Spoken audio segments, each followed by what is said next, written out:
Hello and welcome to another video, and today I thought, as you can see, I'm actually sitting, this is my new office.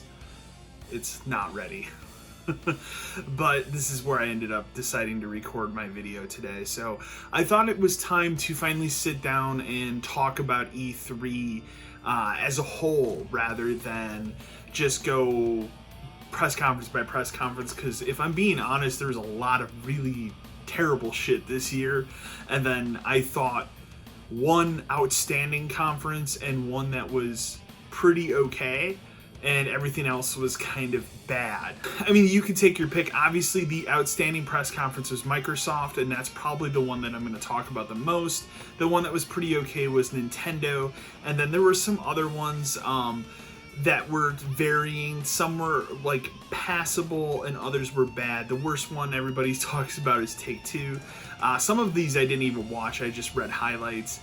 And the Summer Game Fest, I think hosted by Jeff Keighley, was also probably the other pretty decent thing, because that's where we got to see Elden Ring finally.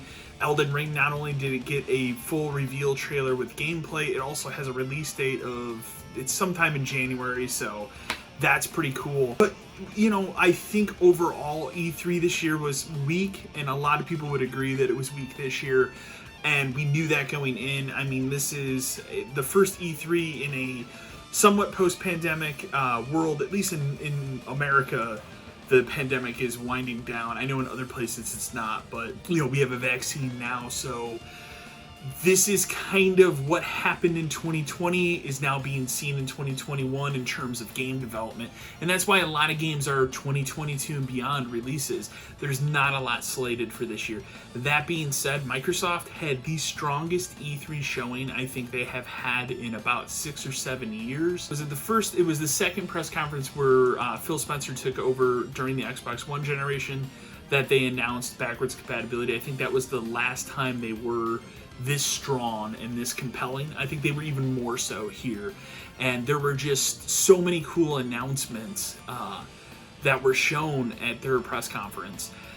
So I'm not going to go through everything. I'm just going to talk about some of the highlights, some of the things that I really liked about their press conference. They opened with Starfield. And of course they always were going to do this, you know.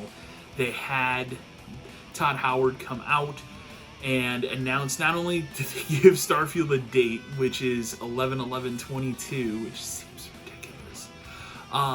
It is finally now, they are coming out and saying this is a Xbox console exclusive game. It will not be anywhere else but Xbox and PC. Does that mean it's not going to be on Steam? I doubt it. I think it will be on Steam because Microsoft does have a store presence there, but for sure, PC and Xbox only. It will not come to any other platform. And I've seen a lot of people really, really upset and pissed off about this, but let's be honest, I predicted this a while ago. And again, you don't spend $7.5 billion on a company like Bethesda not to lock some things down. Now, does that mean this is what they're going to do for Elder Scrolls 6? I don't know. Elder Scrolls, I think you can get away with this with Starfield because it's a new property, it's a new IP, and Microsoft will get behind that. Elder Scrolls has been on other platforms. To lock that down to Xbox and PC only seems mind-blowing. Could it happen? Sure, anything's possible. Do I think it will happen? No. It was cool to see Todd Howard. It was cool to see kind of more of a reveal of this game. No gameplay was shown. It was a very highly stylized CG trailer, but nonetheless, I'm excited for a new Bethesda game like Fallout and Skyrim, but set in space. That's really, really interesting to me. Some of the other highlights, they announced, and I'm going to be skipping around from beginning to end, whatever. They announced a new Forza, so there's Forza Horizon 5 coming out this fall. It is coming to Series X and Xbox One consoles. Awesome. This one's set in Mexico. It looks fantastic. I am not a racing game fan at all. I don't really like racing games. I love the Forza Horizon series. I cannot wait. I played a lot of Forza Horizon 3 and 4, and I really look forward to playing this one. And this is also the team that is making the new Fable, which was not shown this year, and I'm not surprised it wasn't shown. Some of the other really big announcements for this show specifically. So Back 4 Blood, the spiritual successor to Left 4 Dead, made by Turtle Rock Studios, That game is coming day and date to Game Pass, which is a fantastic move. I don't have to pay for it anymore. I'm going to just play it on Game Pass. I think that's awesome. Another thing to really highlight, I think, how cool Microsoft's show was this year. 27 of the 30 games shown here are coming to Game Pass day and date. So this isn't like a, oh, I have to go out and spend, 40, 50, 60 bucks on this game. This is, hey, pay $10, I can play it on Game Pass. And to have that game there, really awesome. We talked about, they had a little bit of a gameplay showing for Battlefield 2042. This is not a Game Pass game, by the way. I never really cared for the Battlefield franchise. The only one I really played a lot of, besides like the old PC, like early 2000s ones, was Battlefield 1943 on the arcade, the Xbox arcade. Back in like 2009. For whatever reason, I played a lot of that with some buddies, but never got into any of the other ones. And this one, it just looks very generic military shooter. I mean, it's cool for people that like Battlefield. It's not my style. They showed off some more footage of Far Cry 6, which, again, I still think looks tremendous.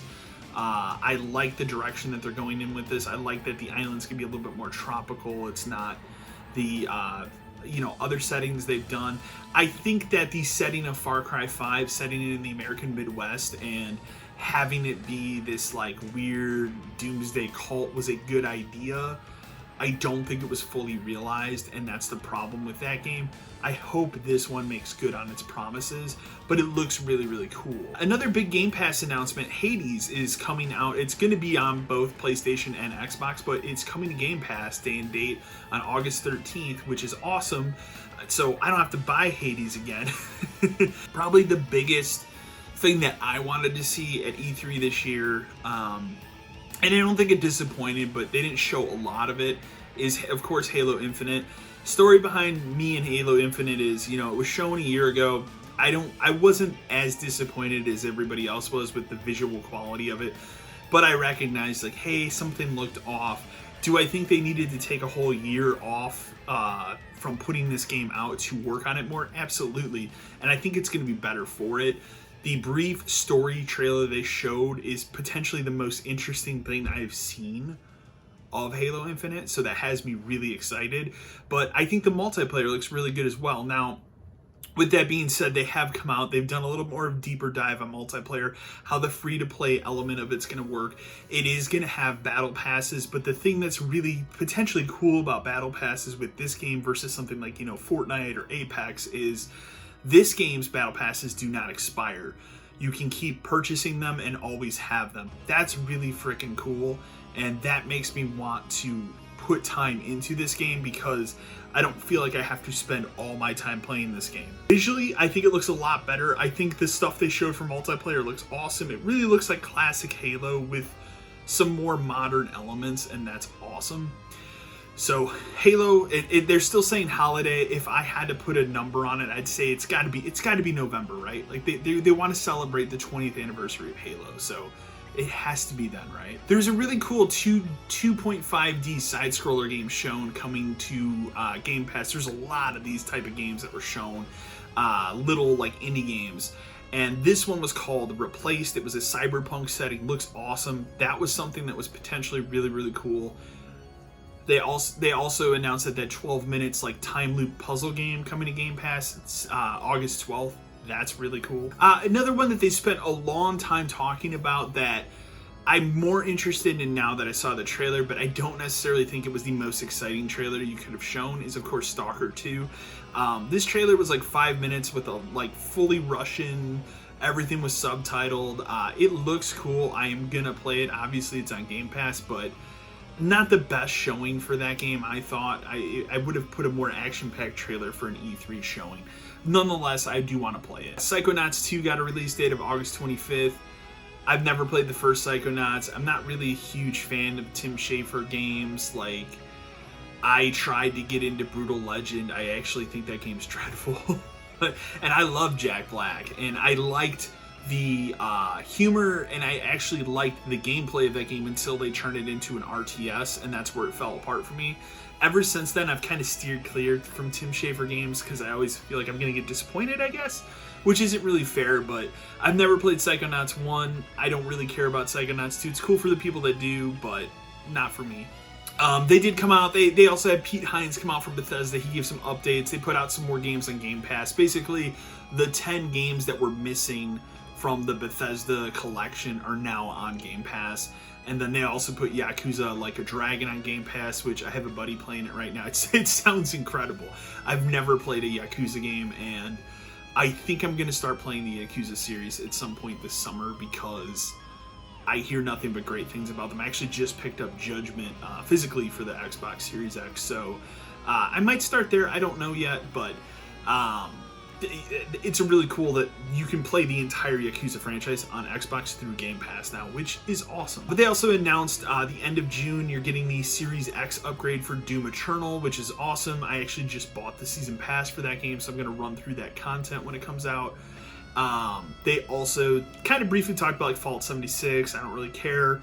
Elder Scrolls Online, again, I don't really care because I don't play those games, but it's cool that they're, continuing to support and update those games for the players that do. And then, there were other things that were cool here. Again, they showcased 30 games in this like 90 minutes, and I felt they really used their time wisely. It's probably the best put together presentation they've had in years as well.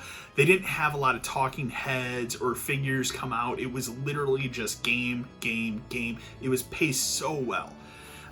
Phil Spencer did make an appearance at the end and kind of gave his like commitment to the brand speech that he does every year, but again, that's needed, but it wasn't like hyper focused either. They ended everything actually before I say that, Microsoft Flight Simulator also coming to the Xbox Series X, I think at the end of July. I do want to try that out since I couldn't get into, I have this great PC I built, but for whatever reason that game's a nightmare to get running, so I'm going to try it on the Xbox and see what it's like. But then they ended on kind of a bizarre note. They ended with a new game from Bethesda and Arcane Studios that is exclusive to Xbox and PC called Redfall, which a lot of people months ago thought that was the next Elder Scrolls game, but it's not. And it's like a vampire versus teenagers type co-op shooter. The thing that's weird about it is no gameplay was shown. It's just kind of weird CG trailer, like setting up a story, I guess.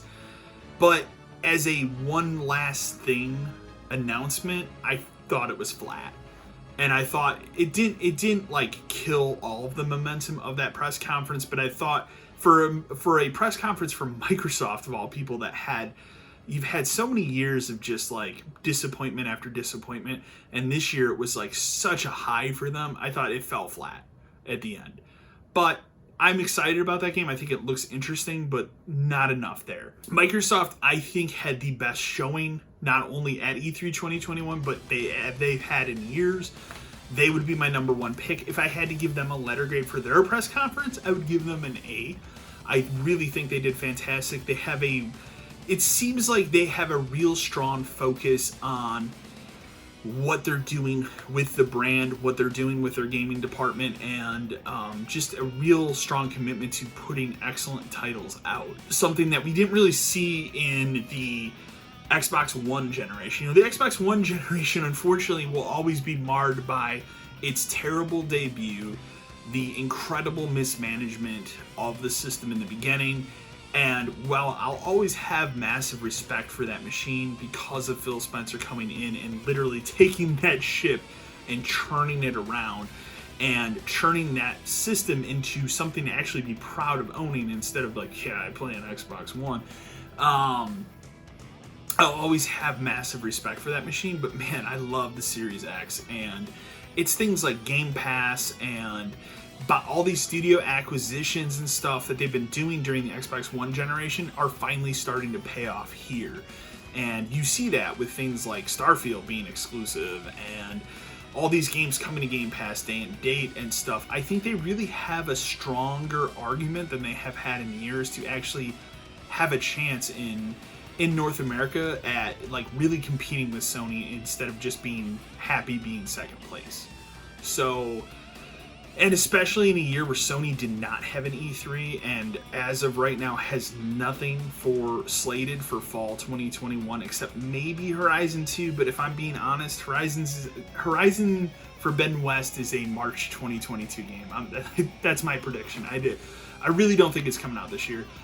They don't have anything. So it was cool to see this and get a list of games that are coming out this year. Now, and I'll throw the graphic up here. The one thing that's really bizarre, I was looking through all the games that they put on this announcement, are like, hey, these are coming out in 2021 to Game Pass. They threw Scorn on here, which I'm bummed because I really wanted to see that at E3 this year, and it was not there. But they still say it's coming this fall.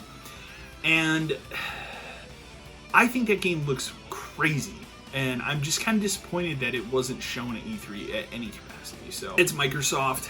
The other big one that I want to talk about is Nintendo. Now, Nintendo, the problem with Nintendo is I think a lot of people sat and had like astronomical expectations of what to expect out of Nintendo this year. That's why I think so many people are so massively disappointed at what actually was shown. I thought they actually had a good E3 this year. Was it great? No, but I thought it was good. So the biggest things for me out of Nintendo's E3, one, Metroid Dread. So I'm not a huge Metroid guy, I'll be honest. Like I played like maybe half of Metroid Prime. I've never played the sequels. I want to. I actually want to go back and play them at some point. I own them all, but never really got into those when they came out. And never really cared for that as a 3D franchise, but I've always liked the 2D ones, you know, Super Metroid, Metroid Fusion, and Metroid Dread. It's crazy to see that game. This is a game that was canceled 19 years ago that they have resurrected. They have Mercury Steam, the people that made Lords of Shadow 1 and 2, and the excellent remake of Metroid 2 from a couple years ago for the 3DS. They're doing this game for the Switch. It looks fantastic. It looks like exactly what I want out of a new Metroid game. I'm more excited about this than a Metroid Prime 4. And they had to have that little jab in there about like, hey, we're still hard at working on Metroid Prime 4, but here's this instead. And for me, this is way more exciting than Metroid Prime 4. So this was one of the best announcements of E3 for me, honestly. I'm really excited. I've already actually reserved it on Amazon. Like, I'm actually really excited about this. Maybe turn on my Switch for the first time in like 3 months. So, really excited about that. Advance Wars 1 and 2 remake, really cool. Really awesome to see them resurrect that old franchise. And I can't wait to play that. Bummed that it's not out till December, but regardless, it's really freaking cool that they're doing that. They're making a new WarioWare game. It comes out in September, which I think that looks really cool. I'm actually kind of excited about that. If they show, I don't think they talked about that new Pokemon game that comes out in January at this Direct, which was really, really weird. I don't know why they didn't talk about it, but they didn't. They showed some other like smaller, minor things, and then the big thing, obviously, the end was, obviously, we knew they were going to talk about Zelda. They're kind of kicking off the 35th anniversary from the original Zelda being released. And everybody had this high expectation for a couple things here, which I'll get to in a minute, but the first one I'll talk about is a Zelda Remastered Trilogy. So it's been rumored a while that they're going to remaster, again, Twilight Princess, Wind Waker, and Ocarina of Time, maybe even Majora's Mask, and they're going to put those out on the Nintendo Switch. Nothing happened with that. Instead, they announced a new Game & Watch that has the original Zelda and I think the 2 Game Boy ones. And I have no interest in owning those Game & Watch things. I think they're cool, but I don't care. And then they showed a new trailer for Breath of the Wild 2 with a 2022 release date, and basically it's ready when it's done.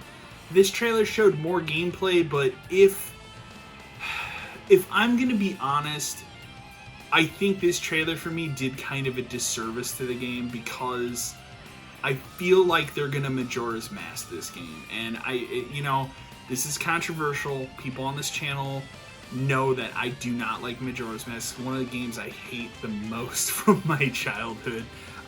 There's one of the few games I can remember one of the few games I've been the most disappointed in spending I think it was $70 when it came out, because 64 games were insanely expensive when I was a kid, and I saved up for that game. And I hated the time limit thing. Like, I just never could get into that game. Never thought. I always thought it was this like black sheep of the Zelda franchise, and I still do.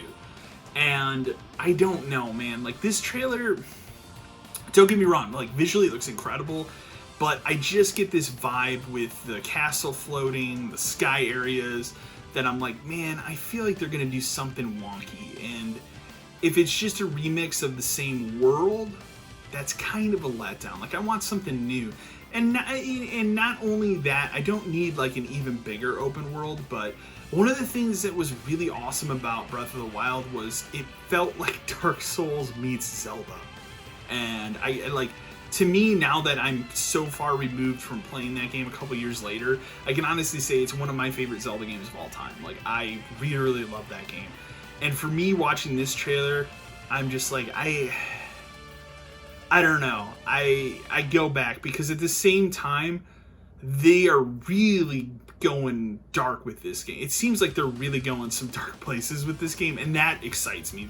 That aspect of it really, really gets me excited because it's cool to see them handle a Zelda game more maturely, but I don't know, man. Like, I'm back and forth on it. It could be awesome, but it might be. I have some faith, but at the same time, like, I go, man, if they just do a Majora's Mask type thing with this, I'm gonna hate it. So I'm reserved on it, but it was cool to see some more footage of that. Get that, like, hey, we are working on this game. It's gonna come out in 2022, hopefully. Now, with that being said, that was kind of Nintendo's press conference, so let's talk about the disappointments of it. Number one, no Bayonetta 3.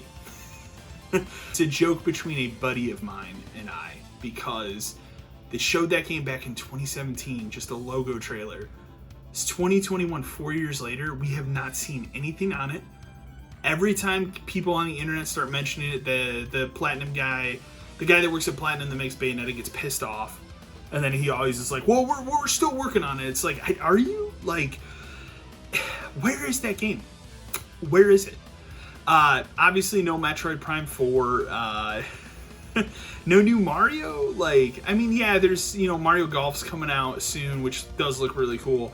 Another Mario Party thing, Mario Rabbids 2, which also actually looks really cool, but no new mainline Mario? Like, what?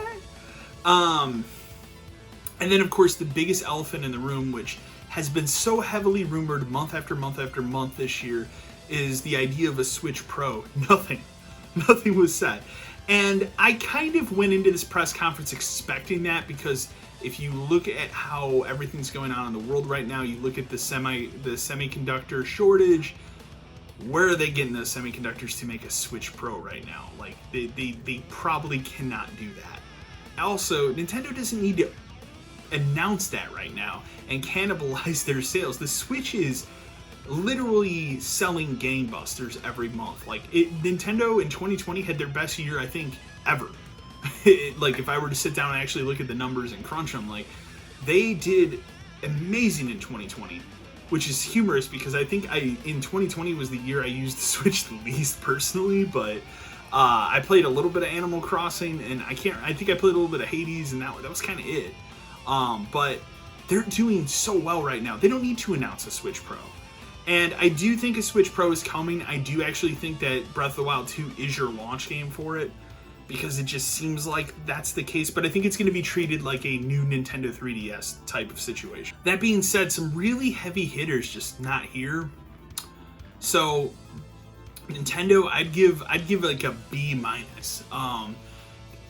An okay-ish to strong, like very weakish strong showing, but yeah, like, I don't know. The thing about Nintendo, I'd say, is, and I'll say this as well, if they didn't announce a Switch Pro here, they're not doing it this year. So E3 is kind of your biggest chance to get people excited for something like that. They didn't do it here, so there's no Switch Pro coming in 2021. Are there other big unannounced games that you're going to see this year that Nintendo will announce? Absolutely. I do still think that there is some sort of Zelda collection. I do think it'll be out this fall, and I think you're going to get a later summer direct that will announce that. Kind of like when we had that weird, like, March 2019 Zelda Link's Awakening DX reveal. I think you're going to get one of those type of things for that, where it's going to be like, hey, we're doing this direct, and then they're going to announce it. So, E3 2021, final thoughts. It was weird. It's weird because we're kind of, at least in America, we're kind of in this place right now where the pandemic is like at a tail end, I would say. People, you know, are mostly fully vaccinated. I myself included, fully vaccinated now. Most people are, you know, fully vaccinated or we're getting there. I mean, I will say personally, like I didn't go anywhere for almost a year. I stayed, you know, since I worked from home. I didn't do much, and then moving into this house kind of got me off my ass and to go into some places. And I've been more places in the last month than I have been in a year. So, like today, actually, at the recording of this video, it's the first time I actually went to a major grocery store in over a year, and like, it's just a surreal feeling to see people again, you know, other than like close family members and loved ones. So it's really weird. So, and I think that was fully represented in this E3 because you had people on a stage and stuff like that. It was, and not everything was digital, like Zoom interviews and stuff like that. There was some of that for sure, but not a lot. But I think this E3 was always going to be weird too, because again, we are now seeing the development from 2020, which was a shit year for everybody. And because of that, there's just not a lot to talk about here. And that's why you're seeing a lot of 2022 release dates. I think 2022 is going to be one of the most stacked years for video games ever because of the pandemic. And one other thing I'll say, and I wanted to say this during the Microsoft, part of this video, and I just remembered it now, is one of the things that has me more potentially excited there, and I noticed this throughout the entire press conference, is pretty much any game that was announced for a 2022 release date did not say Xbox One on it. And what I think that means, and I'm actually looking to make a longer video about this, is I think they are going to start finally divorcing the last gen consoles. I think you're going to see the same thing happen on Sony's end, but it's going to take a little longer because, again, they have a huge install base for PS4. That's why you see Horizon and God of War 2 coming to PS4 as well. And it was nice to look at that and refreshing. As someone who owns both next-gen systems, I want to play games only made for those systems and not just, hey, here's a last-gen game that looks a little bit better on this new system, or maybe it runs at 60 instead of 30. So it was cool to see that and gave me some hope during the Microsoft press conference. So yeah, E3 21, it was weird, it was surreal. Let me know what you thought in the comments below. What was your favorite game of the show? What was your game of the show? My game of the show was Elden Ring. So without any question, like it's a meme. Like I'm literally constantly like Elden Ring. I want to see it. It looks phenomenal. I can't wait for it. I'm already like looking at January like I should take time off work to play this. Like I want to play it so bad. You have no idea how long I've waited for like a new Souls game. I demolished that Demon Souls remake. That's how starved I am for a new Souls game. So I'd love to know. I think right underneath that would be Halo for me. Massive Halo fan, and I thought everything they showed looked awesome. So those are my kind of games of the show. I'd love to know what you guys thought of the show. Remember to like, share, and subscribe to the channel. And as always, until next time.